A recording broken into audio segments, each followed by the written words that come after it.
Et voilà. Bonsoir tout le monde. Comment allez-vous ce soir? J'espère que vous êtes en forme. Ouais, super. Ok. Bienvenue à tous sur ce direct. Voilà. Excellent. Ok, bienvenue. Christiane, Clarisse, bienvenue à tous ceux qui sont là, tous ceux qui nous rejoignent. Pasteur Simone, bienvenue à tout le monde.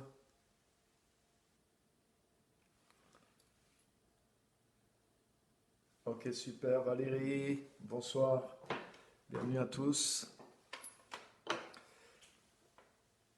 Ok, donc on est sur un thème sur la connaissance du Saint-Esprit depuis plusieurs épisodes et on va continuer aujourd'hui. Geneviève, bienvenue.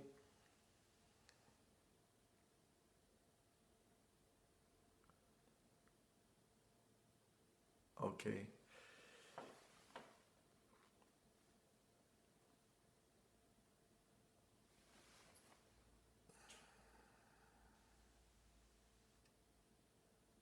Jean de Dieu, bienvenue.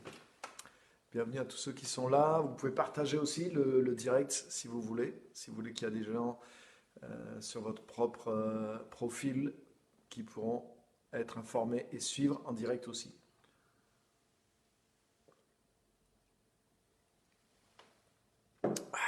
Excusez-moi, je bois un petit peu. Et on va commencer sans plus tarder. Donc aujourd'hui, on va vraiment avancer dans tout ce qu'on avait fait déjà, mais on va aller plus loin bien sûr, puisque on a vu pas mal de choses déjà sur le ministère du Saint-Esprit, sur la personne du Saint-Esprit. Et en fait, tous les messages précédents aussi amènent un contexte aussi pour pouvoir rentrer dans les thèmes qu'on va aborder sur les prochaines semaines, sur les dons du Saint-Esprit. C'est important de comprendre d'abord tout ce qu'on a vu avant de pouvoir aussi voir ce qu'on va voir à partir de ce soir sur les dons du Saint-Esprit. Et ça va nous aider à comprendre. Il y a tout un contexte en fait aux dons du Saint-Esprit. Donc on va rentrer aujourd'hui dans les dons du Saint-Esprit et on va lire ensemble plusieurs passages bien sûr à ce sujet et on va lire dans la première aux Corinthiens chapitre 12, première lettre de Paul aux Corinthiens au chapitre 12. Donc je vais lire 1 Corinthiens chapitre 12 à partir du verset 1er. Il est dit pour ce qui concerne les dons spirituels, les pratiques spirituelles, les charismes, les dons de l'esprit. Hein, là, je donne plusieurs traductions. Je ne veux pas, mes frères, que vous soyez dans l'ignorance. Vous savez comment, quand vous étiez des non-juifs, comme les autres, vous étiez entraînés et dévoyés vers les idoles muettes. C'est pourquoi je vous certifie que personne en parlant par l'Esprit de Dieu ne dit anathème à Jésus, ou on pourrait dire que Jésus soit maudit. Et personne ne peut dire Jésus est le Seigneur, sinon par l'Esprit Saint. Or, il y a diversité de dons de la grâce, mais c'est le même Esprit. Diversité de services, mais c'est le même Seigneur. Diversité d'opérations, mais c'est le même Dieu qui opère tout en tous. Or, à chacun, la manifestation de l'Esprit est donnée pour l'utilité commune. En effet, à l'un est donné par l'Esprit une parole de sagesse, à un autre une parole de connaissance selon le même Esprit, à un autre de la foi par le même Esprit, à un autre des dons de guérison par l'unique Esprit, à un autre la capacité d'opérer des miracles, à un autre celle de parler en prophète, de prophétiser, à un autre le discernement des esprits, à un autre diverses sortes de langues, à un autre l'interprétation des langues. Mais c'est un seul et même esprit qui opère toutes ces choses, distribuant à chacun en particulier comme il le décide. En effet, comme le corps est un, tout en ayant une multitude de parties, et comme toutes les parties du corps, en dépit de leur multitude, ne sont qu'un seul corps, ainsi en est-il du Christ. Car c'est dans un seul esprit que nous tous, soit juifs, soit grecs, soit esclaves, soit hommes libres, nous avons reçu le baptême pour appartenir à un seul corps et nous avons tous été abreuvés d'un seul esprit. Ainsi, le corps n'est pas une seule partie, mais plusieurs. Amen. Waouh. Donc aujourd'hui, on va parler sur les dons du Saint-Esprit. Pas tous, on va parler sur le parler en langue et l'interprétation. Donc, on n'en a pas encore beaucoup parlé dans le texte qu'on a lu, mais le texte qu'on a lu nous parle d'un contexte. Et vous voyez, avant de parler, de détailler sur les dons spirituels, ce que Paul va faire dans 1 Corinthiens 12, 1 Corinthiens 13 un petit peu et 1 Corinthiens 14, au tout début, donc dans le passage qu'on a lu, Paul pose un contexte.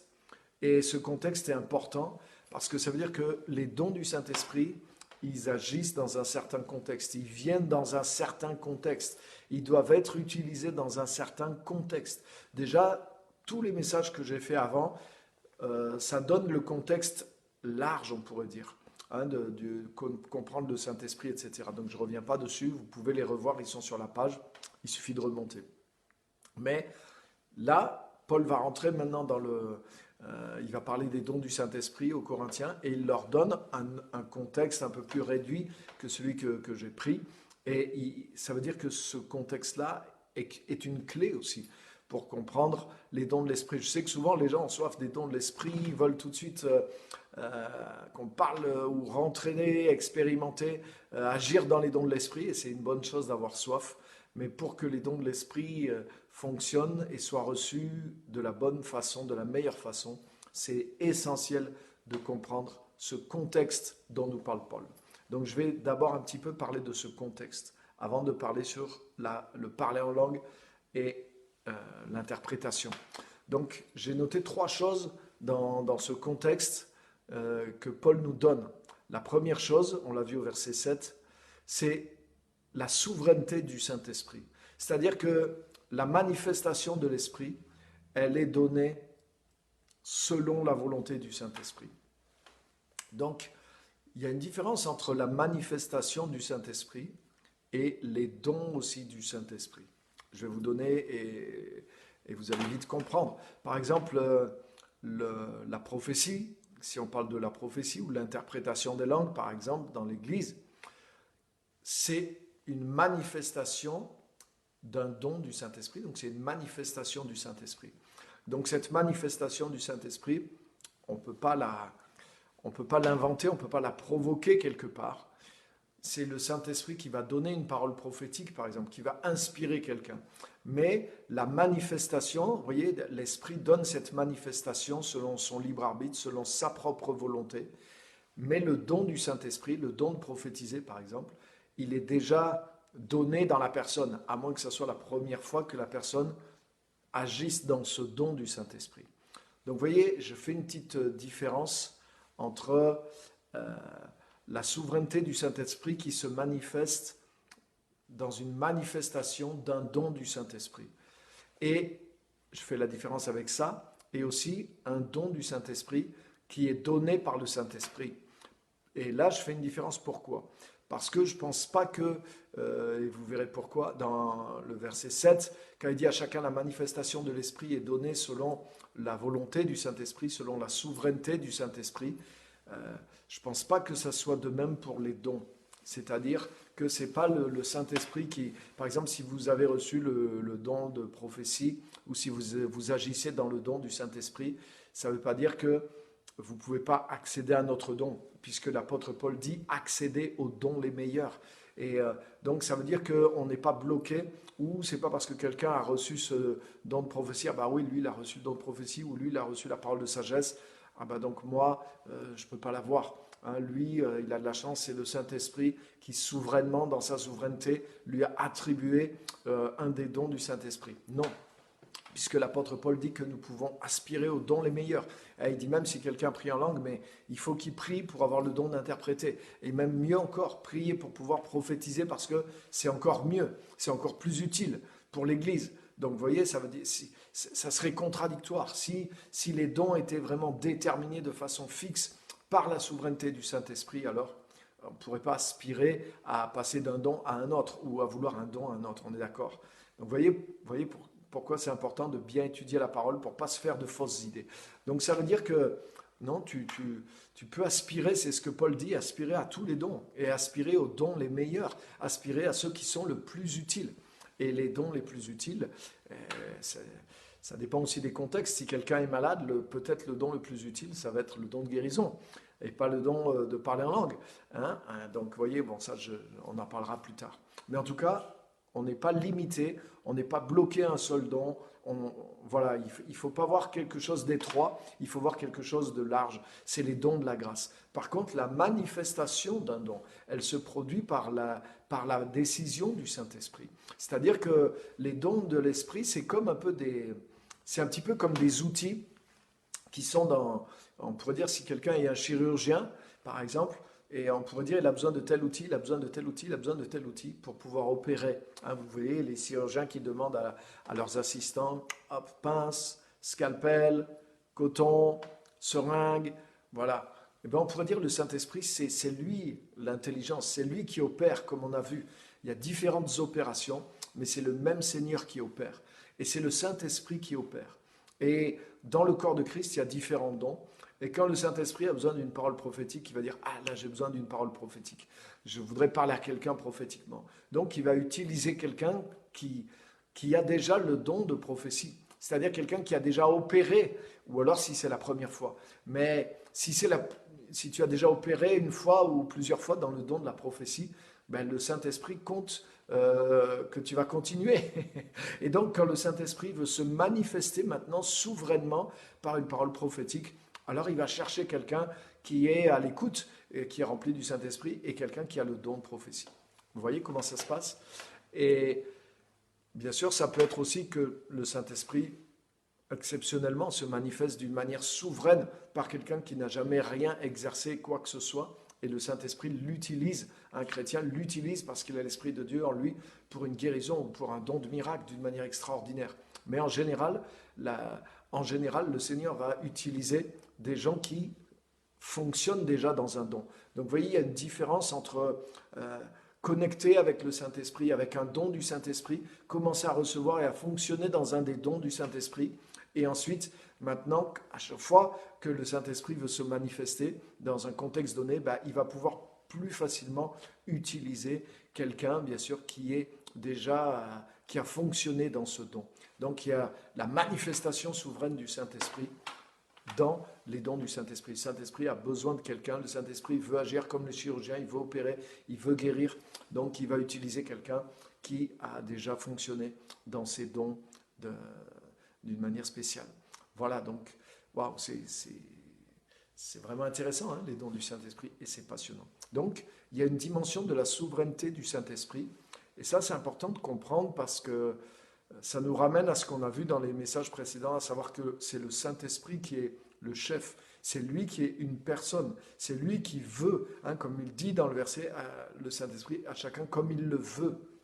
Donc, attention, quels que soient les dons ou la grandeur des choses qui opèrent, ou les grands témoignages que nous avons grâce au don du Saint-Esprit parfois, mais nous devons réaliser que tout ça, c'est le don de la grâce qui vient d'une personne qui a la souveraineté et qui est le Saint-Esprit. C'est lui qui a fait les dons et c'est lui qui manifeste ses dons maintenant quand il le veut, comme il le veut, au nom puissant de Jésus, bien sûr, mais c'est lui, le Saint-Esprit, qui est aux commandes, comme le chirurgien est aux commandes aussi. Waouh! Donc, je voudrais préciser aussi quelque chose. Même s'il y a une souveraineté du Saint-Esprit dans la manifestation des dons, ça ne veut pas dire aussi que s'il n'y a aucun don qui se manifeste, alors c'est que le Saint-Esprit le veut comme cela. Attention, ça ne veut pas dire ça non plus, parce que bien sûr, le Saint-Esprit veut manifester ses dons, sûrement beaucoup plus que ce qu'on vit, et c'est pour ça qu'il faut aspirer, il faut être un canal. Bien sûr, plus on est prêt, plus on est disposé, plus on a d'expérience, plus on est rempli du Saint-Esprit, plus le Saint-Esprit, plus on sert les autres aussi, plus le Saint-Esprit va pouvoir opérer et se manifester souvent au travers de nous ou des autres membres du corps de Christ. Donc, attention de ne pas en faire quelque chose qui limite. Attention de ne pas cacher hein, notre manque de foi, notre manque de zèle, notre manque de recherche derrière la souveraineté du Saint-Esprit. Le verset en parle, mais attention, hein, il nous demande d'aspirer aux dons les meilleurs, etc., etc. Donc voilà, première chose, c'est dans un cadre de la souveraineté du Saint-Esprit. Deuxième chose, très important aussi, on l'a mentionné, deuxième chose, c'est dans le cadre, dans un autre cadre, qui est le cadre du corps de Christ aussi. Il y a un autre contexte, on l'a lu ensemble, qui est celui du corps de Christ. Vous avez vu, hein, il a dit on a plusieurs membres dans un même corps, et de la même façon, le Saint-Esprit agit au travers de dons différents, bien sûr, avec différentes personnes, selon les dons qu'il a fait dans le corps de Christ aussi. Et il parle aussi, autant dans le chapitre 12, dans le chapitre 13, dans le chapitre 14, il parle tout le temps du corps de Christ. Donc il parle de l'Église, il parle de l'utilité qu'on doit avoir dans l'Église, etc., etc. Il parle aussi d'un certain ordre qu'il y a dans l'Église. Hein, il dit Dieu a établi dans le corps premièrement des apôtres, ensuite des prophètes, ensuite des docteurs, ensuite ceux qui ont le don des miracles, ceux qui ont le don de secourir, ceux qui ont le don de parler diverses langues et ceux qui ont le don d'interpréter ces langues. Et il dit aspirer aux dons les meilleurs. Donc vous voyez, il y a un contexte aussi, et ça c'est tellement important aussi dans le corps de Christ. Et il parle aussi d'un certain ordre, etc., etc. Évidemment, et c'est quelque chose qu'on voit souvent aussi, c'est qu'il y a un contexte dans lequel tu vas recevoir les dons, il y a un contexte dans lequel tu vas développer les dons, et il y a un contexte dans lequel aussi tu vas être formé pour exercer les dons. Et ce contexte, c'est le corps de Christ. Bien sûr, il faut que tu sois dans le corps de Christ, là où on pratique les dons, où on croit aux dons, etc., etc., etc. C'est une évidence, mais c'est quelque chose de très important aussi, parce que une des choses des dons aussi, c'est que ça peut nous rendre orgueilleux aussi. Le fait que Dieu nous utilise pour discerner des esprits, pour une parole de connaissance, pour une guérison, un miracle. Waouh! Quelqu'un, il peut se sentir tout de suite des ailes et dire ça y est, je suis Jésus-Christ junior ou l'apôtre Paul numéro 2 et de dire ben, ça y est, j'ai plus besoin qu'on me dise quoi que ce soit, maintenant je peux faire ce que je veux, le Seigneur me parle, le Seigneur me montre. Hein, d'ailleurs, par exemple, c'est possible même que Dieu te place sous l'autorité d'un pasteur et que tu exerces certains dons, le Saint-Esprit agisse au travers de toi, au travers de dons que ton pasteur n'a pas. C'est complètement possible. Et par contre, il est le pasteur. Ça veut dire que, ou par exemple, ça peut être quelqu'un qui est un docteur, hein, donc il a sûrement certains dons spirituels, mais par contre, il a quelque chose de structurel pour l'Église, dans lequel tu dois absolument te ranger dessous. Et parce que par exemple, celui qui est le docteur, l'enseignant, c'est lui qui va te dire, c'est lui qui va t'aider à comprendre le cadre même dans lequel tu dois fonctionner dans les dons, par exemple. C'est lui qui va t'enseigner, qui va te montrer comment faire. L'apôtre, il va cadrer tout ça. Hein. Donc ça, c'est tellement important aussi, même si Dieu t'utilisait dans le don des miracles. Hein, le don des miracles, c'est particulier. Hein. Par exemple, les miracles, c'est pas juste tout ce qui est miraculeux, comme une guérison est miraculeuse, mais le don des miracles, c'est par exemple changer l'eau en vin, ou multiplier les pains, ou marcher sur l'eau, ou arrêter une tempête. Vous voyez, c'est des choses, des prodiges qui inversent les lois de la nature, par exemple. Donc c'est quand même spectaculaire. Donc, par exemple, quelqu'un pourrait fonctionner dans le don des miracles et pourtant avoir un pasteur qui ne fonctionne pas dans le don des miracles.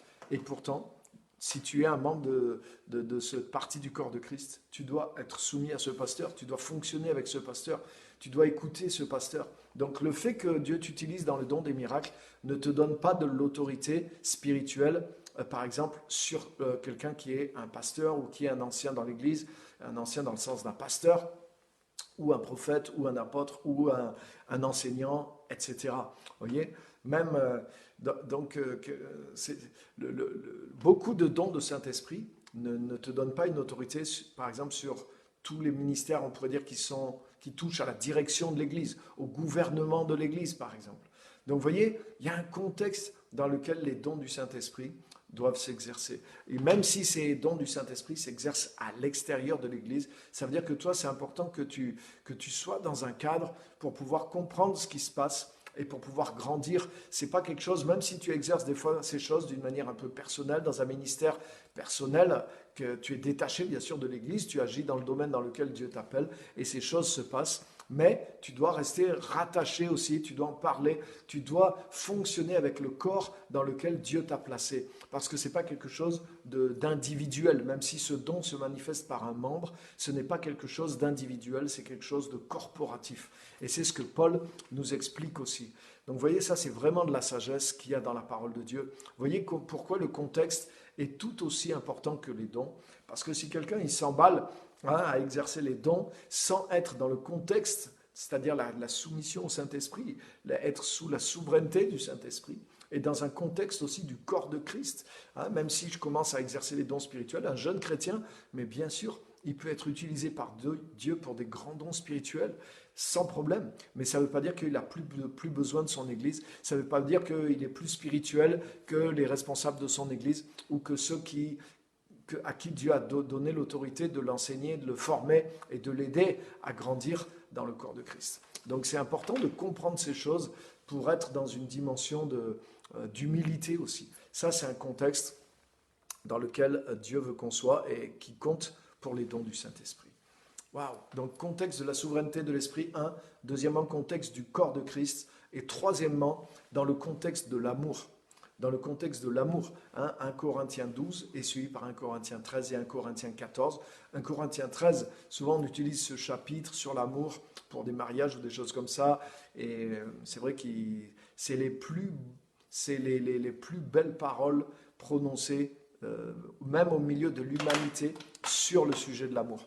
Et c'est le plus beau texte, c'est considéré comme le plus beau texte sur l'amour. C'est normal parce que c'est la description par Dieu lui-même de ce qu'est l'amour. Et Dieu est amour. Donc il n'y a personne qui a pu décrire l'amour aussi justement que Dieu lui-même. C'est pour ça que ce texte est top. Il est numéro 1 depuis toujours, dans tous les récits de l'humanité, même non inspirés, même les non-croyants, ils s'inclinent, même les poètes, ils s'inclinent devant 1 Corinthiens 13 parce que c'est les choses les plus grandes qui ont jamais été dites au sujet de l'amour. Maintenant, si les gens avaient la sagesse de lire la Bible, ils se rendraient compte que c'est pas qu'au sujet de l'amour que les plus grandes choses ont été dites, mais tout ce que Dieu dit dans la Bible surpasse tout ce qui a été dit sur les mêmes sujets. Fermons la parenthèse. Mais Dieu a dit ce texte-là dans un contexte qui est celui des dons spirituels. Donc ça veut dire que les dons spirituels doivent fonctionner dans le contexte de l'amour. Et ça, c'est très important. Ça veut dire quoi aussi? Ça veut dire qu'ils fonctionnent dans un contexte de service. Par exemple, je n'ai pas le temps de tout vous lire, mais Paul dit, par exemple, quand il parle du don des langues, il dit « De quelle utilité je vous serais si je venais dans l'église ?» Voilà, par exemple, tout de suite, si je fais le live et que je fais que parler en langue, et personne ne comprend, à quoi ça servirait?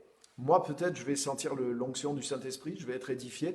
Peut-être vous, voilà, si vous vous mettez à prier, peut-être c'est parce que vous prierez que vous serez édifié. Mais en tout cas, je ne vous édifie pas, je ne vous apprends rien, je ne vous construis pas, je ne vous enseigne rien si je me mets à parler en langue dans le live. Et c'est ce que Paul dit, de quelle utilité vous serais-je si je me mets à parler uniquement en langue? Il dit à ce moment-là, si je veux être utile, il faut que je demande le don d'interprétation des langues. Pour que je parle en langue à un moment, mais là, ce n'est pas un parler en langue pour m'édifier, on va en parler tout à l'heure, mais c'est un parler en langue pour donner un message à un groupe de chrétiens ou à une église. Donc, je ne vais pas parler en langue pendant une demi-heure à ce moment-là, je vais parler en langue peut-être pendant quelques instants, quelques secondes, quelques minutes, et ensuite donner l'interprétation. Et à ce moment-là, c'est l'équivalent d'une parole prophétique, c'est ce que Paul dit. Donc la prière en langue plus l'interprétation, mais là à ce moment-là il y a une utilité pour ceux qui écoutent parce qu'il y aura un message de Dieu. Voilà, je vais traduire et là ça veut dire que ce parler en langue aussi, il était particulièrement inspiré, non pas pour mon édification personnelle, mais pour parler à l'Église. Donc Paul dit, de quelle utilité vous serais-je? Ça c'est le langage de l'amour. C'est-à-dire que quand j'ai l'amour, je cherche, et ça c'est une clé les amis, je dois avoir l'amour. Quand j'ai l'amour, je vais chercher à ce que mes dons soient utiles aux autres. Autrement dit, j'utilise les dons où je suis utilisé par le Saint-Esprit dans les dons, peu importe, mais uniquement dans le but de servir mon prochain, dans le but de servir les autres. Et ça, waouh, c'est la bonne attitude, c'est l'humilité, c'est l'amour, et il y a les autres aussi, vous voyez, donc je suis toujours dans le contexte d'un collectif. Les dons ne sont pas pour moi-même. Les dons ne sont pas, je ne viens pas montrer aux autres la puissance de mes dons pour m'élever, pour montrer qui je suis, pour m'extraire, pour m'enorgueillir, pour m'élever. Non, les dons du Saint-Esprit, ils se manifestent sous la souveraineté du Saint-Esprit, mais dans le but de servir. Vous voyez, tous les dons sont, à part le parler en langue qui peut être utilisé dans un but personnel, mais on va le détailler. Mais tous les dons sont toujours pour les autres. Le don de guérison, waouh, c'est pour guérir les autres. Le don de prophétie, c'est pour parler aux autres. Hein, je ne me prophétise pas à moi-même, sinon le Saint-Esprit me parle directement. Mais le don de prophétie est toujours pour édifier les autres. Le don de guérir les malades, la parole de sagesse, la parole de connaissance. Hein, il est en général, pratiquement à 100%, il est pour d'autres, il est pour édifier d'autres, il est pour amener une solution, pour amener une révélation à d'autres. Hein, le discernement des esprits, il est pour intervenir dans une situation. Hein, voilà, on aura des exemples dans la Bible aussi de tous ces dons. Mais tous les dons sont toujours pour les autres. Donc, pourquoi? Parce que c'est servir, et c'est servir par amour. Donc, ça serait contre la nature des dons que les utiliser dans un état d'esprit d'égoïsme, dans un esprit d'orgueil, dans un esprit de se montrer, dans un esprit même de gonfler mon ego, de gonfler mon ministère, ou de vouloir me donner du crédit, ou de vouloir augmenter mon influence, ou de vouloir, peu importe, vous voyez, remplir mon église, mon ministère, vouloir qu'il y ait beaucoup de gens qui me suivent, moi. Hein, et ça marche, il y en a qui le font. Hein, qui utilisent les dons ou qui prétendent avoir des dons et pour dire regardez, nous on est là, nous on a les guérisons, nous on chasse les démons, nous on fait ceci, donc venez vers nous, venez chez nous, hein, on est les meilleurs. Vous voyez, ils essaient de se vendre au travers des dons. Donc là par exemple, ça peut être une tentation hein, aussi d'utiliser les choses comme ça, mais vous voyez, c'est pour ça le contexte est tellement important pour pouvoir utiliser et être utilisé par Dieu, agir, collaborer, on pourrait dire plutôt, avec le Saint-Esprit de la meilleure façon dans les dons. L'amour. Et l'amour, par exemple, Paul parle de l'utilité, de le service, avoir de la sagesse envers les autres. Hein, par exemple, dans l'utilisation du parler en langue et de la prophétie, 1 Corinthiens 14, Paul parle quand il y a des non-croyants. Il dit par exemple, s'il y a des non-croyants qui viennent dans vos réunions, dans vos cellules, dans vos groupes, dans vos cultes, et que tout le monde se met à parler en langue, à leur parler en langue, ils vont dire vous êtes fous. Mais par contre, si là vous mettez à leur donner des paroles prophétiques, ils vont dire mais les secrets de leur cœur vont être dévoilés. Ils vont dire mais là c'est vrai, comment ils peuvent savoir ça? Ah, c'est le Saint-Esprit. Donc c'est vrai, leur Dieu parle, leur Dieu connaît vraiment, il est vraiment là, il est vraiment au milieu d'eux, et ça va les amener vers le Seigneur. Donc ça veut dire que quand tu utilises les dons du Saint-Esprit, tu dois avoir de la sagesse pour utiliser ce qui est le mieux adapté par rapport aux gens avec qui tu es. C'est pas du compromis, hein. C'est Paul qui le dit dans la parole, c'est de la sagesse. Donc c'est pas de faire étalage hein, de tes dons en disant ah ouais là les gens ils vont voir que je parle en langue, ils vont savoir que c'est le Saint-Esprit puisque c'est comme dans les actes. Mais un non-croyant ça va pas forcément l'impressionner. Par contre, s'il y a une parole de sagesse, une parole prophétique dite d'une certaine façon aussi, vous voyez, dans la forme aussi c'est la même façon. Je dois avoir l'amour, je dois avoir la sagesse et je dois chercher ce qui est utile pour gagner cette personne au Seigneur et non pas pour effrayer cette personne. Je ne suis pas là pour montrer que je suis spirituel, je ne suis pas là pour montrer que je suis un grand prophète ou que je suis comme Joseph, que j'ai des révélations, que je peux interpréter les rêves ou que j'ai des paroles de sagesse ou de connaissance sur les gens. Non, je suis là pour trouver la manière de toucher les personnes de la part de Dieu d'une manière sans effrayer les gens, sans les écraser avec mon autorité spirituelle, sans chercher à moi me faire plaisir par rapport à eux. Je ne suis pas là pour m'éclater dans l'esprit devant eux, et eux, ils sont là comme un cobaye pour que je m'exerce envers eux. Non, non, non, rappelle-toi, le chirurgien utilise les dons pour soigner quelqu'un. Donc là, si je suis tout seul, par exemple, si on est deux, et que j'ai un don du Saint-Esprit qui se manifeste à ce moment-là pour une personne,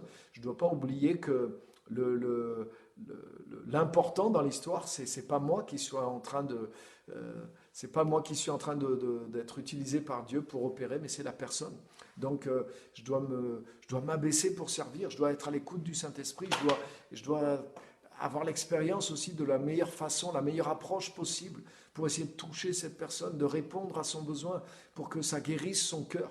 Et non pas, je ne me mets pas en scène, je ne suis pas là pour me mettre en scène, hein, dans cette scène où on est deux, mais l'important c'est la personne que Dieu veut toucher.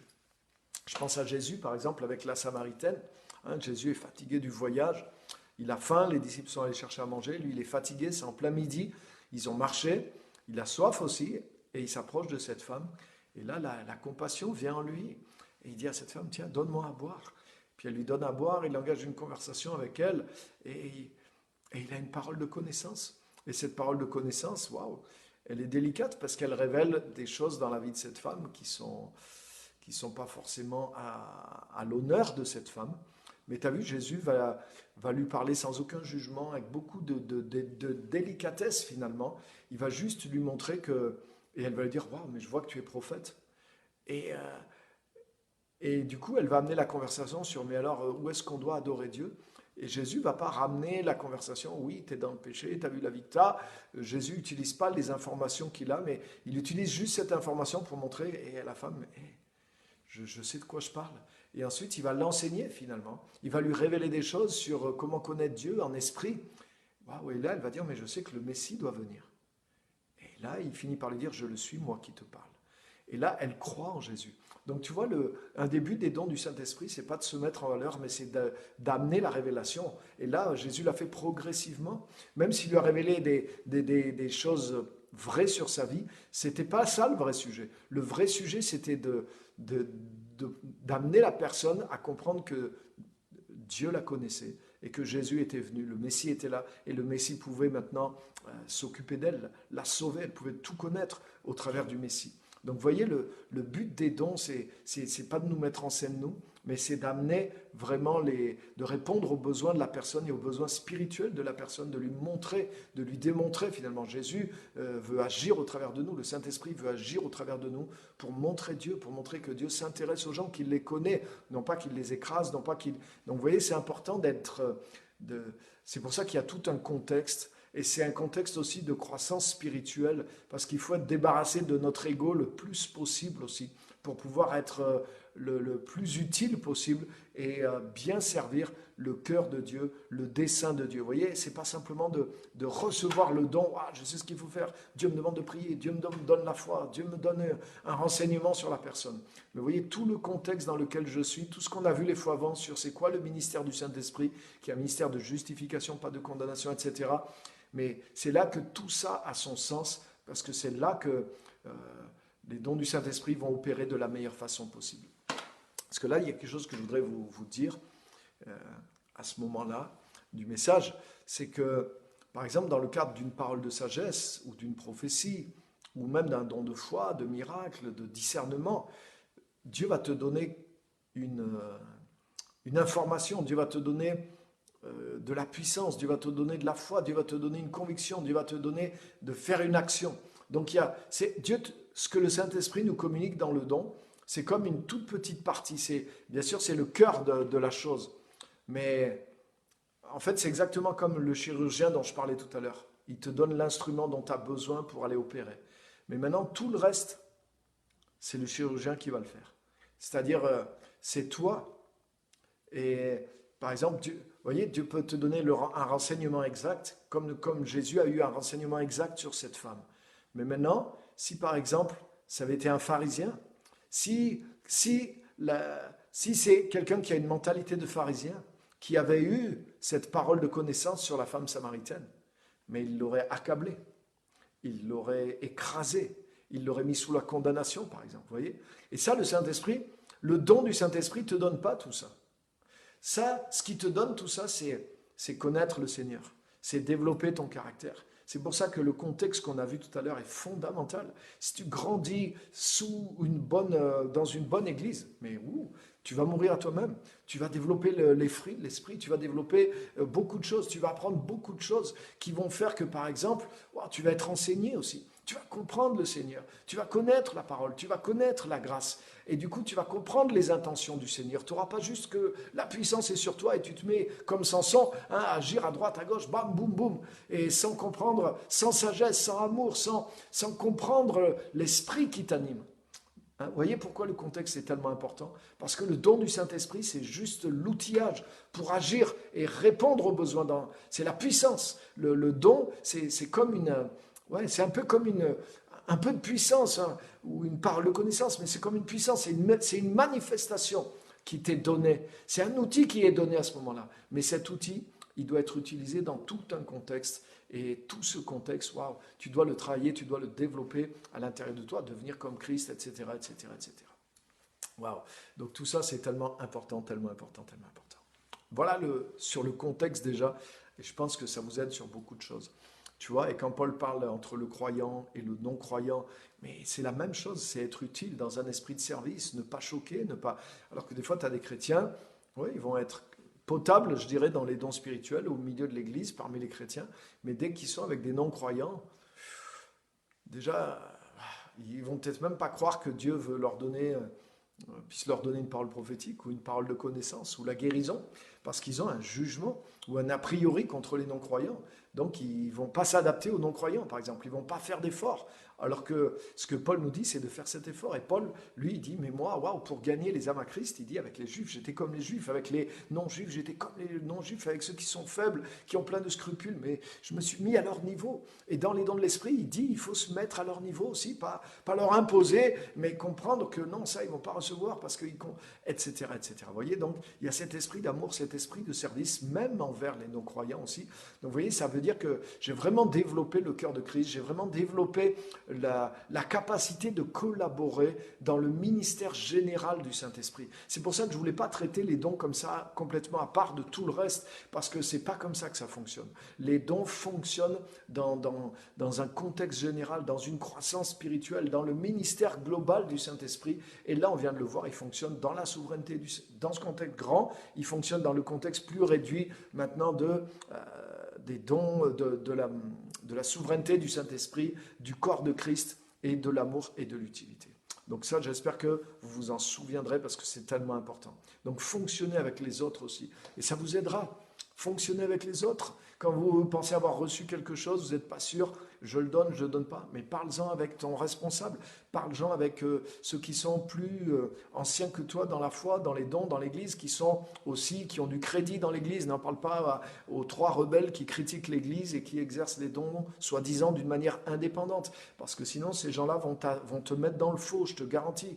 Et voilà, je ne vais pas vous raconter, mais ça peut aller loin dans la casse, ce genre de choses-là. Donc, les gens spirituels, quelqu'un de spirituel, c'est pas quelqu'un qui a les dons de l'esprit.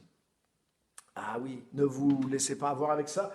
Hein, regardez, je vais vous le prouver tout de suite par un verset. Regardez avec moi 1 Corinthiens. Il y a beaucoup de renseignements sur les dons dans les Corinthiens. Donc ça, je veux vous le montrer, c'est tellement important. 1 Corinthiens, chapitre 3, verset 1er.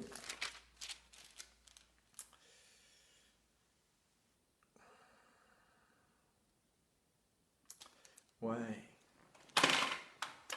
Donc les Corinthiens, 1 Corinthiens, chapitre 1, verset 7.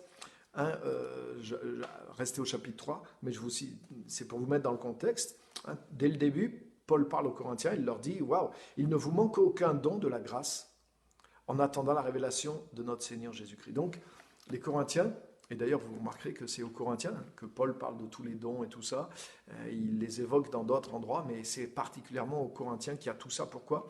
Les Corinthiens avaient tous les dons, les Corinthiens étaient bénis, avaient beaucoup de dons chez eux, etc. etc. Donc, wow, merveilleux. Mais regarde maintenant, chapitre 3, verset 1, Paul leur dit, quant à moi, mes frères, ce n'est pas comme à des hommes spirituels que j'ai pu vous parler, mais comme à des êtres charnels, comme à des tout petits enfants dans le Christ. Je vous ai donné du lait et non pas de la nourriture solide, parce que vous n'auriez pas pu la supporter. Et d'ailleurs, vous ne le pouvez toujours pas parce que vous êtes encore charnel. Wow. Donc, qu'est-ce que ça veut dire ? Ça veut dire que le fait que les dons soient là ne fait pas de toi quelqu'un de spirituel. Les dons sont spirituels, mais toi, tu peux être charnel. Et le problème, c'est que celui qui est charnel et qui exerce des dons spirituels se croit spirituel. Et en se croyant spirituel, il risque de sortir du cadre. Donc le cadre est là pour que tu deviennes spirituel au fur et à mesure que tu exerces aussi les dons spirituels. Ça, c'est tellement important. Le fait que les dons spirituels se manifestent fait pas de toi quelqu'un de spirituel. Wow. L'Esprit de Dieu qui est en toi est spirituel. Les dons qui te manifestent en toi sont spirituels, mais ça ne fait pas forcément de toi. Tu te sens spirituel à ce moment-là, mais tu n'es pas encore forcément spirituel, c'est-à-dire un homme ou une femme fait de maturité dans les choses de l'Esprit. Tu peux être un enfant spirituel, c'est ce que Paul dit, tu peux être charnel, c'est-à-dire tu peux avoir des comportements encore complètement charnels, de jalousie, même de débauche encore des fois, des choses dans lesquelles ta chair prend le dessus sur toi, de colère, des choses où tu ne maîtrises pas ta nature humaine, mais c'est la nature humaine qui te maîtrise, c'est ça, être charnel. Donc voilà, pourquoi je vous dis ça? Parce que c'est tellement important quand tu commences dans les dons spirituels, de fonctionner avec le corps et justement d'avoir des référents et des référents qui soient des gens validés dans le corps de Christ, pas des zozos qui t'incitent au contraire à la rébellion, parce qu'il y en a beaucoup qui sont charnels justement et qui ont un ou deux dons et qui impressionnent d'autres plus charnels que eux et moins développés, les impressionnent avec les dons et ils les attirent à les suivre eux au lieu de suivre Christ dans un contexte de gens qui sont crédités. Le corps de Christ, personne ne se valide soi-même. Personne, aucun ministère, aucune personne ne se valide elle-même. Celui qui se valide elle-même, c'est par définition, c'est la marque d'un faux prophète, c'est la marque d'un faux ministre de l'évangile. Quelqu'un qui n'est validé par personne, mais qui s'est validé, moi c'est Dieu qui m'a envoyé, c'est Dieu qui m'a donné mon ministère. Ah bon, mais personne ne t'a validé dans le corps de Christ? Non, non, non, c'est moi c'est encore mieux, c'est Dieu qui m'a validé. Alors quand vous entendez ce genre de discours ou quelque chose qui ressemble, mais fuyez les amis, parce que là vous êtes entre les mains d'un imposteur. Il n'y a absolument personne qui se valide lui-même dans le corps de Christ. Même, bien sûr, le Saint-Esprit appelle des hommes, mais ces hommes sont reconnus et établis par d'autres qui sont reconnus et établis par le Saint-Esprit. C'est toujours comme ça que ça fonctionne dans le corps de Christ. Ça peut être l'objet d'un autre message, mais je vous garantis, faites-moi confiance, c'est comme ça que ça se passe. Donc, vous voyez, dans les dons, mais la facilité pour apprendre, mais ça demande l'humilité. C'est d'aller voir quelqu'un et de dire, écoute, j'ai reçu ça, qu'est-ce que tu en penses? Est-ce que je le donne? Dis-moi ton retour là-dessus. Et vous allez apprendre comme ça et vous allez être sécurisé aussi comme ça. Ça fait qu'il y a quelqu'un d'autre qui prend la responsabilité avec vous de ce que vous allez commencer de donner ou commencer de faire. J'ai à cœur de prier pour telle personne, d'imposer les mains. Qu'est-ce que tu en penses? Demande à quelqu'un d'abord. Peut-être commence pas à faire ça à tour de bras, ou alors apprends, mais cherche la validation quand tu vas dans les dons spirituels. Cherche la vie, cherche la validation de tes leaders pour progresser, peut-être pour commencer si c'est dans l'église par exemple, si tu donnes une parole prophétique dans l'église en public, mais moi je l'exige en tout cas dans l'église que je m'occupe, je demande que les personnes d'abord viennent soumettre la parole prophétique ou ce qu'ils ont reçu à quelqu'un, en général c'est moi, et je leur demande et ensuite je leur dis ok tu peux y aller. Après si c'est des personnes qui sont validées, je sais que le don fonctionne en eux, je sais que ces personnes ont développé un certain caractère en Christ, alors il n'y a pas de souci, je sais qu'elles peuvent le faire librement sans me demander parce qu'elles connaissent un peu comment ça marche, elles connaissent les règles et elles ont fait leur premier pas. Donc en faisant ces pas-là, mais ça aide ces personnes. Donc vous voyez, c'est tellement important. Donc maintenant, pour en venir sur le parler en langue, parce que vous voyez, on n'est même pas arrivé encore, mais vous voyez, tout ça est tellement important, tellement important. Le parler en langue, je pourrais dire que c'est le premier des dons, peut-être le plus accessible des dons. Donc ça ne veut pas dire que vous ne pouvez pas avoir une parole prophétique avant d'avoir parlé en langue. Ça peut arriver, bien sûr. Vous pouvez avoir une parole de connaissance aussi, ça peut arriver. Donc, mais ce que je veux dire, c'est comme si c'est quand même la première marche dans les dons du Saint-Esprit. Vous voyez, il y a, dans la vie de l'Esprit, il y a un certain ordre, il y a un certain enseignement, mais c'est jamais trop carré non plus. C'est assez vivant et il faut comprendre, il y a beaucoup d'interactions, il y a beaucoup de choses. C'est pour ça que ça demande de l'expérience et de la sagesse aussi pour comprendre la parole. C'est pas fixé comme nous dans l'entreprise, petit A, petit B, petit C. Et c'est pour ça, des fois, des gens bien intentionnés, des fois, on fait des doctrines tellement carrées que malheureusement, des fois, toi, il t'arrive une expérience, mais tu ne rentres pas dans la doctrine qu'on te propose et tu dis, mais alors je suis dans le faux, ou alors est-ce que c'est peut-être moins carré que ça, c'est peut-être un peu plus souple que ça. Voilà, donc on en parlera aussi. Mais en tout cas, ce que je voudrais vous dire, c'est que le parler en langue est quand même plutôt dans l'ABC, voilà, des dons de l'esprit, même si ça peut arriver effectivement que Dieu vous utilise ou que vous viviez un don fort, un don, on pourrait dire plus élevé, entre guillemets, dans la hiérarchie, si on peut dire, des dons de l'esprit, sans avoir jamais parlé en langue. Mais en tout cas, le parler en langue est un petit peu à la base des dons du Saint-Esprit, et c'est le seul don, hein, pratiquement, qui est donné essentiellement dans un but d'édification personnelle. C'est-à-dire que le don du Saint-Esprit vous est d'abord donné pour vous édifier, vous. Hein, et c'est ce que Paul dit, et c'est pour ça que ce don est tellement important. Et l'apôtre Paul disait, je rends grâce à Dieu de ce que je parle en langue plus que vous tous. Mais dans l'Église, je préfère dire plusieurs mots avec mon intelligence. Qu'est-ce que ça veut dire? Ça veut dire que Paul utilisait beaucoup le parler en langue dans sa vie privée, dans sa vie de prière personnelle. Et c'est tellement vrai, et c'est tellement important. Hein, donc on peut l'utiliser bien sûr en public, on verra comment, ça peut ser en tout cas à plusieurs, mais le parler en langue a un but vraiment déjà d'édification personnelle. C'est le but numéro un du parler en langue. Donc on va lire ça, juste quelques petits versets sur le parler en langue. Donc on l'a vu hein, déjà que le parler en langue est un des dons de l'esprit, il fait partie. Donc maintenant, 1 Corinthiens chapitre 14, verset 2, très très beau passage sur le parler en langue. Et il est dit, celui qui parle en langue ne parle pas aux humains, mais à Dieu, car personne ne le comprend, et c'est en esprit qu'il dit des mystères. Waouh! Et maintenant, voilà, verset 14 aussi. Je ne veux pas tout lire, mais c'est pour mettre ces versets ensemble pour vous aider à comprendre. Verset 14, toujours 1 Corinthiens 14, verset 14. Car si je prie en langue, mon esprit est en prière, mais mon intelligence demeure stérile. Que faire alors? Je prierai par l'esprit, mais je prierai aussi de façon intelligible. Je chanterai par l'esprit, c'est-à-dire en langue, mais je chanterai aussi de façon intelligible. En effet, si c'est par l'esprit, en langue, soit donc, seulement que tu prononces la bénédiction, comment celui qui est assis parmi les simples auditeurs répondra-t-il Amen à ton action de grâce, puisqu'il ne sait pas ce que tu dis? Toi, certes, tu prononces des excellentes actions de grâce, mais cela n'est pas constructif pour l'autre. Je rends grâce à Dieu de ce que je parle en langue, plus que vous tous, mais dans l'Église, etc. Donc vous voyez, là Paul il nous parle du don des langues, mais il le compare avec les autres dons, la prophétie en particulier, et surtout il parle du contexte d'édifier les autres dans l'Église. Donc c'est pour ça il fait une comparaison en disant que le parler en langue, mais il n'atteint pas l'objectif dans le cadre d'édifier les autres. Et certains ont pris ces passages-là pour dire que pour minimiser le don des langues, pour l'écraser. Mais c'est faux. C'est que Paul est en train de dire dans le contexte d'édifier les autres. Mais si tu regardes les versets qu'on vient de lire, mais tu te rends compte ils sont extrêmement valorisants. Il dit que celui qui parle en langue, il ne parle pas à des hommes, mais il parle à Dieu déjà. Donc ça, c'est énorme. C'est énorme. Ça veut dire que le parler en langue, c'est pas quelque chose pour parler aux gens. C'est pour ça qu'il n'est pas forcément très utile quand tu es avec les autres chrétiens ou non chrétiens, même si je me mets à parler en langue, ça vous sera d'aucune utilité. Mais par contre, quand tu parles en langue, on l'a vu ensemble, il dit que tu es en esprit déjà, et il dit que tu parles à Dieu. C'est énorme, c'est énorme.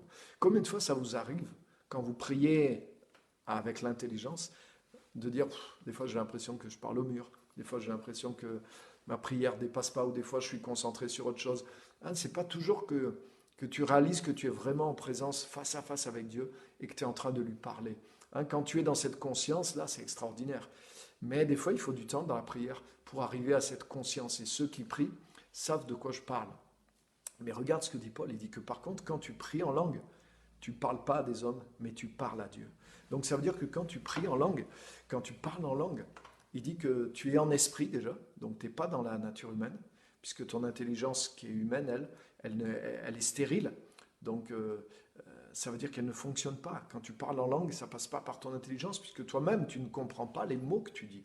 Hein, ce n'est pas de parler en anglais ou en espagnol, dans une autre langue que je maîtrise, c'est de parler en langue par le Saint-Esprit. Donc tu parles une langue que tu ne connais pas. Donc C'est miraculeux en soi, c'est un prodige en soi. Parce que comment ça passe pas par le cerveau, et ceux qui parlent en langue savent ce que c'est, ça sort de ton esprit, et hop, tu prononces les mots, mais c'est pas toi qui les inventes. Tu fabriques pas les mots dans ta pensée avant de pouvoir les dire. Les mots ne passent pas, et c'est pour ça que tu peux parler en langue très spontanément même, et tu cherches pas tes mots. Hein, tu bégayes pas en langue, hein, alors que même en français, il faut que tu réfléchisses à ce que tu vas dire. Tu réfléchis à tes mots, même si le processus se fait rapidement, parce que tu as l'habitude, mais waouh, tes mots expriment ta pensée. Alors que quand tu pries en langue, bon, tes mots expriment ton esprit. Les mots expriment ton esprit. Et c'est donc, tu es dans l'esprit et tu parles à Dieu. Le verset dit, celui qui prie en langue, celui qui parle en langue ne parle pas aux hommes, mais à Dieu. Et c'est en esprit qu'il dit des mystères, c'est-à-dire des choses qu'on ne comprend pas, puisque l'intelligence ne comprend pas. C'est pour ça que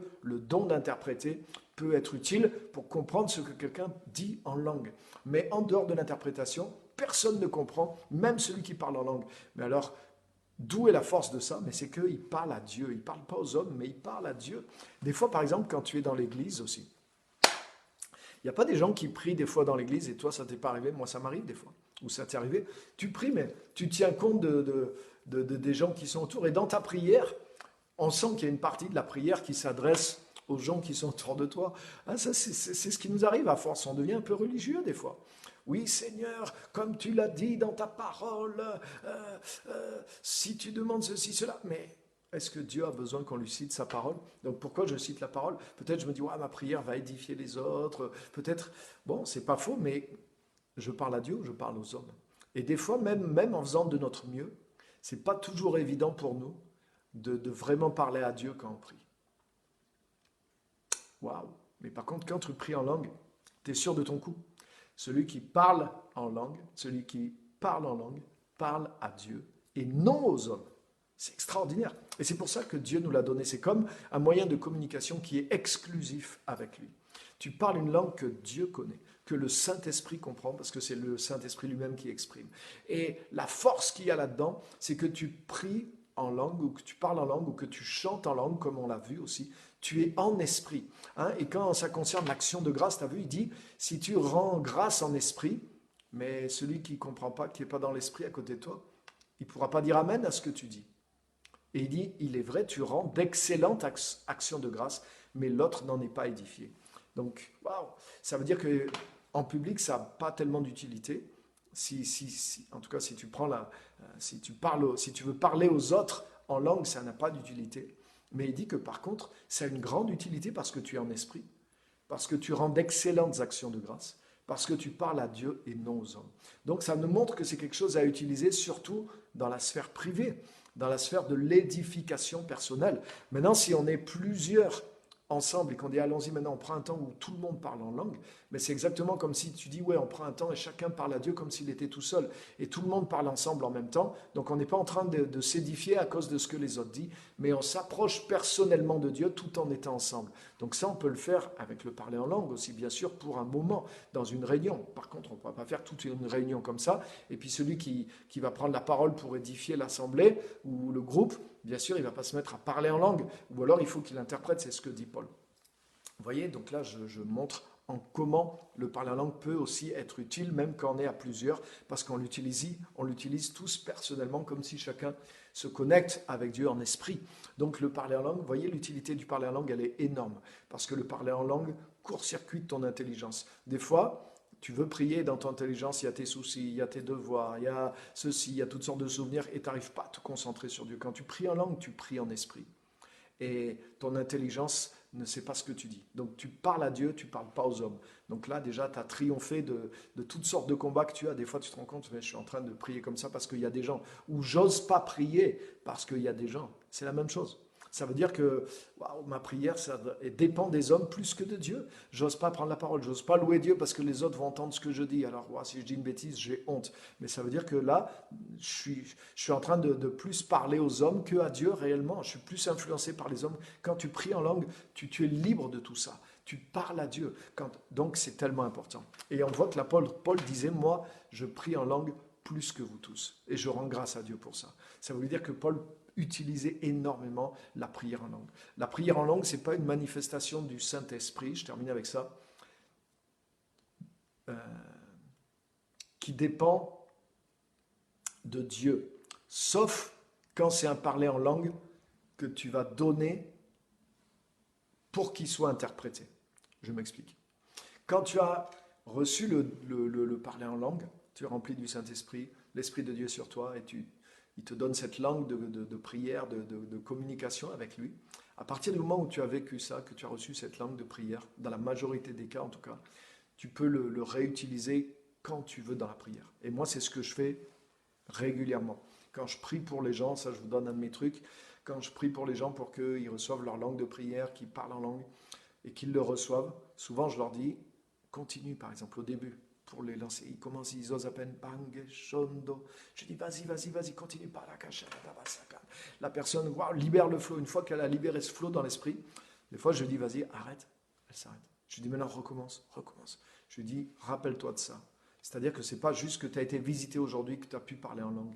C'est quelque chose que maintenant tu as le don pour toi-même et tu peux l'utiliser. C'est-à-dire, attends pas que l'eau coule sur toi pour parler en langue, attends pas de déborder, mais justement, celui qui prie en langue, il s'édifie lui-même. Ça veut dire que tu vas amorcer la pompe. Et c'est une des raisons de ce don. Ce don, c'est pas juste, il s'est manifesté parce que ça a débordé, peut-être la première fois c'est le cas, et des fois pas toujours. Des fois, il vient tout simplement dans des langues. Mais en tout cas, à chaque fois, maintenant que tu l'as pratiqué, continue de le faire dans ton culte personnel, dans ta prière personnelle. Fais-le tous les jours, utilise abondamment le parler en langue et tu verras que ça va amorcer. C'est ce qui va t'édifier. Et celui qui prie en langue s'édifie lui-même. Il parle à Dieu, il est en esprit, il chante en esprit, il parle en esprit, il dit des mystères, etc. etc.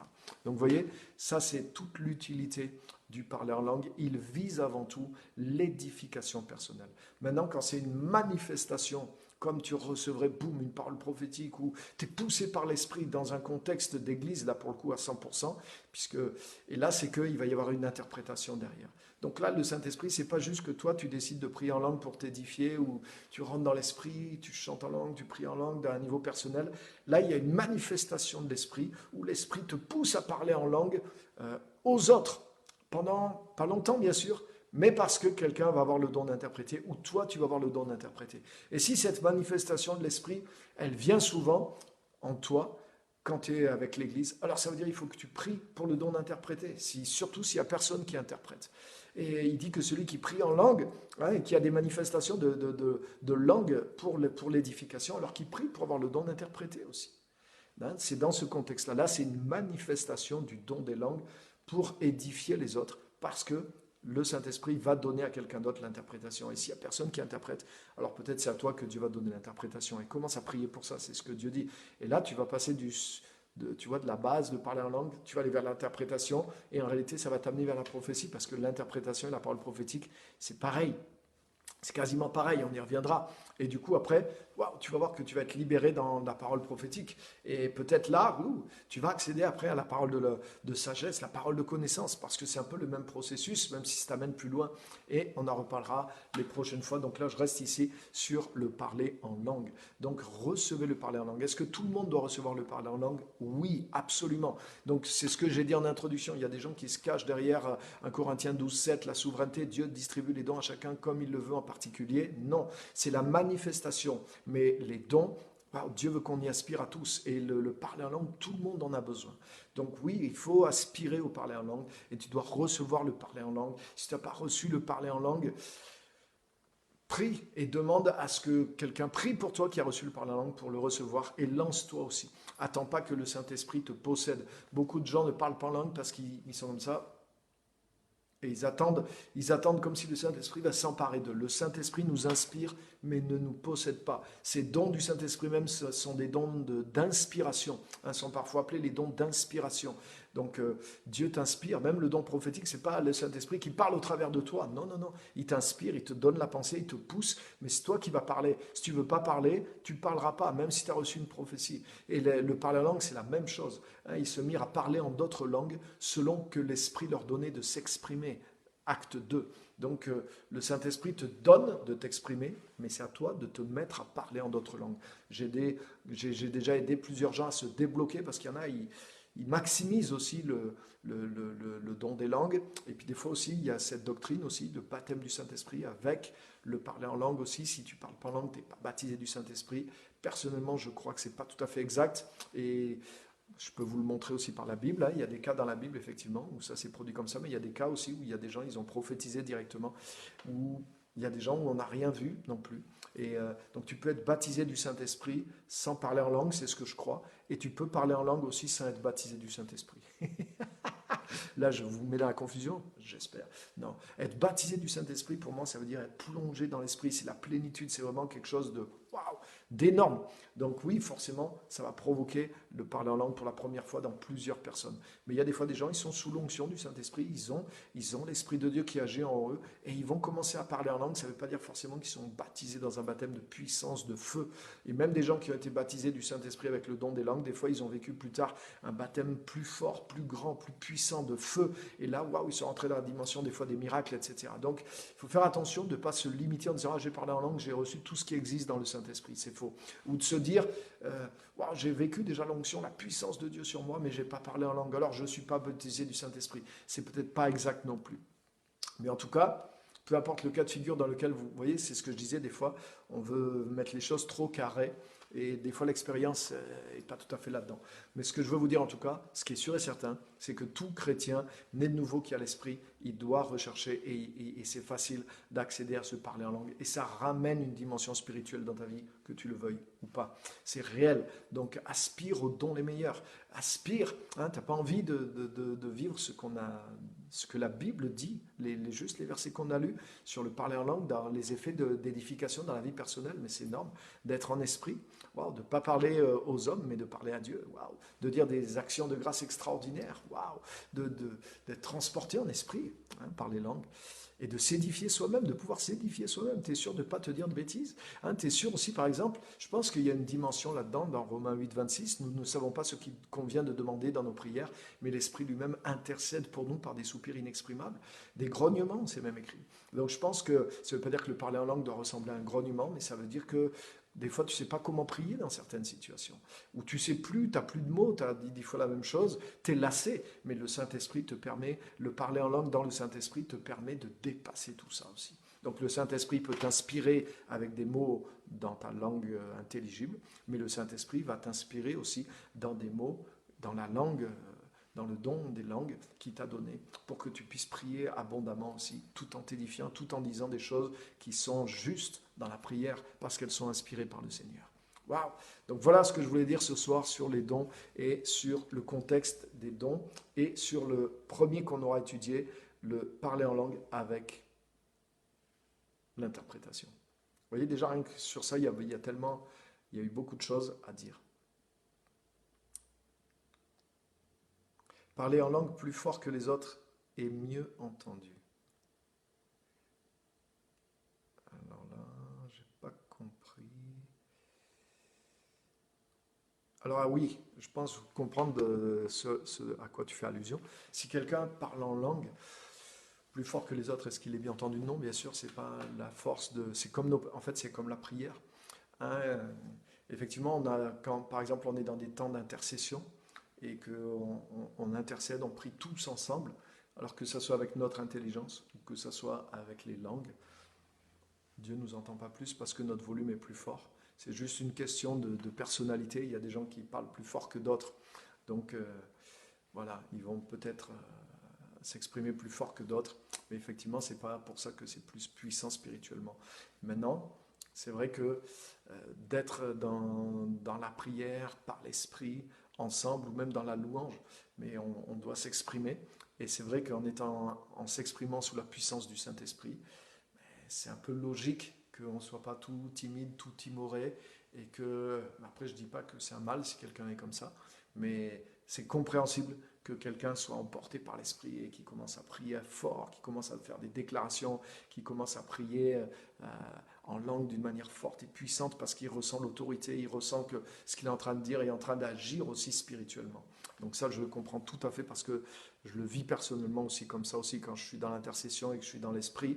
Mais il m'arrive de prier en langue fortement et ça peut durer longtemps aussi. Mais je sais qu'il se passe un travail, qu'il y a une déclaration. Je sais que ce n'est pas juste de la prière personnelle, mais que dans le monde de l'esprit, waouh, on est en train d'agir spirituellement au travers des langues ou au travers même des déclarations qu'on peut faire intelligiblement. Donc j'espère répondre à la question. Trop bien expliqué, bravo, merci. C'est vrai que c'est des choses qu'on a besoin d'expliquer parce qu'il y a différentes pratiques, et puis même pour nous, pour être à l'aise, pour avancer dans nos pratiques. Ok, donc je regarde si vous avez des questions, des commentaires, des choses à partager. N'hésitez pas à le mettre, je suis en train de regarder vos commentaires. Donc merci pour la question.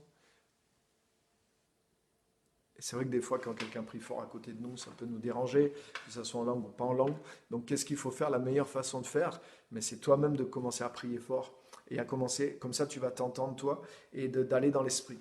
Hein, et c'est à ça qu'il faut qu'on s'exerce aussi.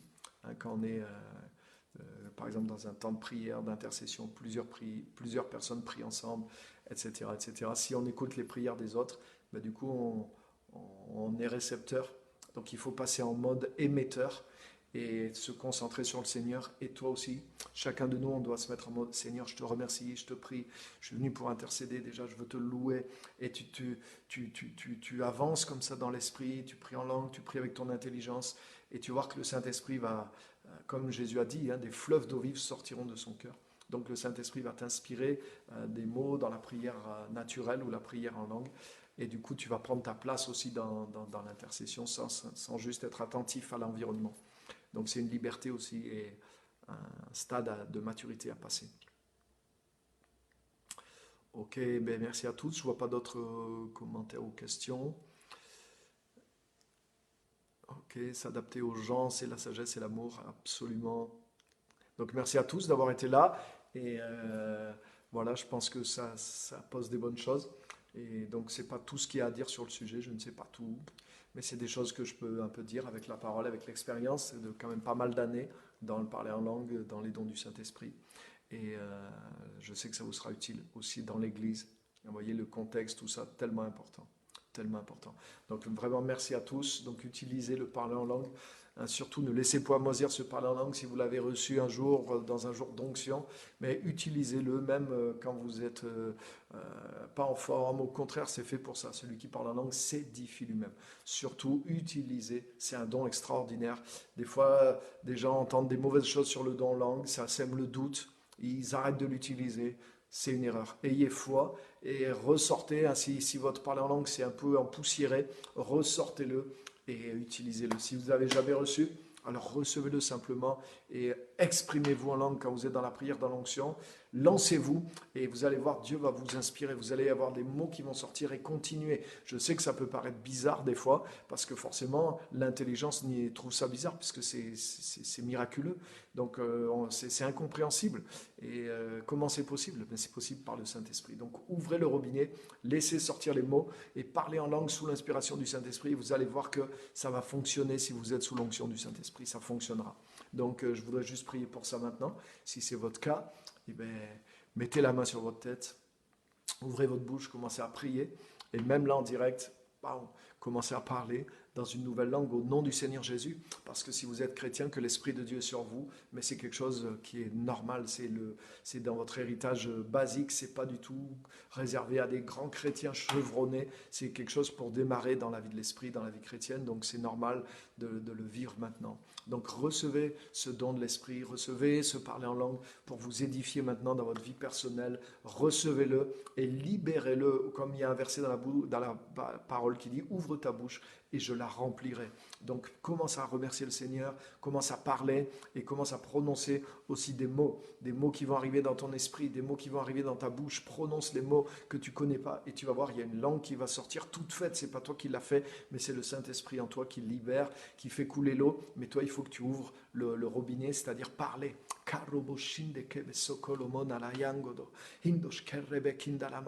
C'est pas la même langue que moi, mais ça va être la tienne.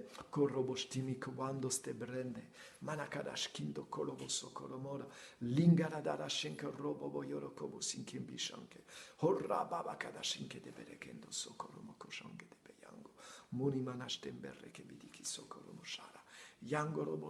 Recevez-le, parlez-le, soyez audacieux dans la foi, n'écoutez pas vos craintes, n'écoutez pas vos doutes, faites-le, agissez dans la foi et dans l'Esprit de Dieu et vous verrez, c'est extraordinaire.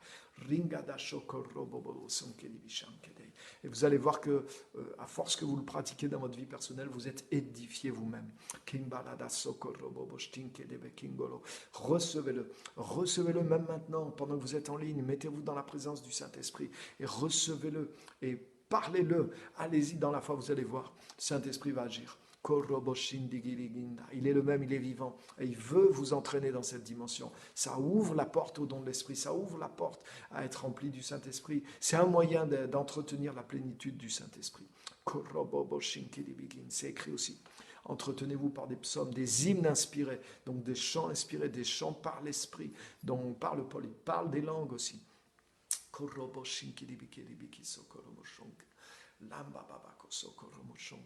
Jude en parle dans son épître, il dit, vous tous, édifiez-vous sur votre très sainte foi, priant par l'Esprit.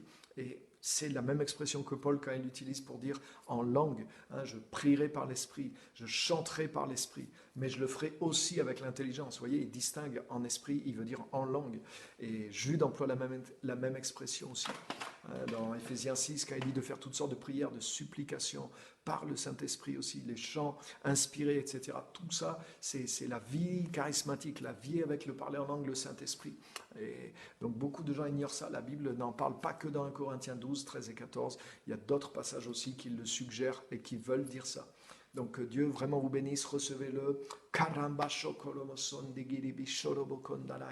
Pratiquez-le et que le Seigneur vraiment vous inspire. Je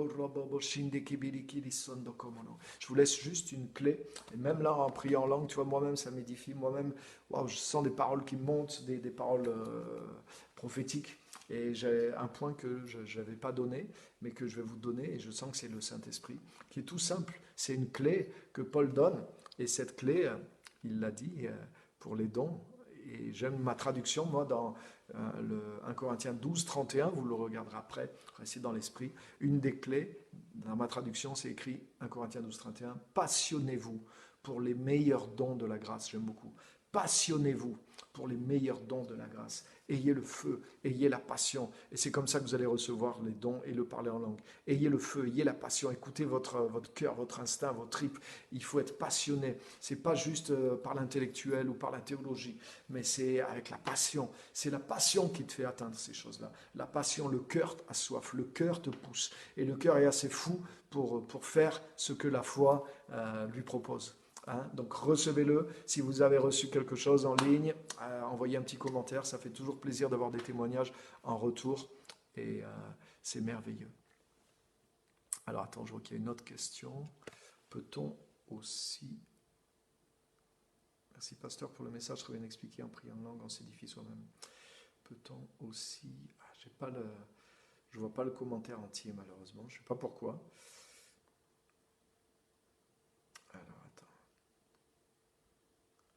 J'aimerais répondre à la question. Je vois juste le début du commentaire. Je ne sais pas pourquoi. Peut-on aussi louer, peut-être en langue, je ne sais pas. Je suis désolé, je ne peux pas répondre à la question. Je ne la vois pas entière avec le téléphone. Donc j'espère que... Mais on pourra se voir y répondre. Donc, je vais la voir tout à l'heure, je répondrai sur les commentaires.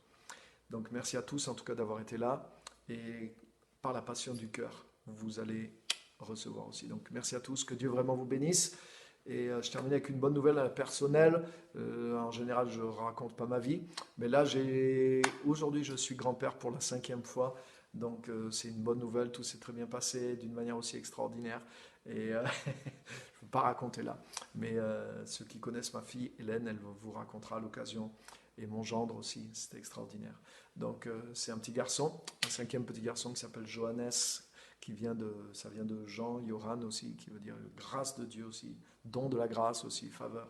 Donc merci à tous, que Dieu vraiment vous bénisse et à très bientôt pour de nouvelles aventures. Bye.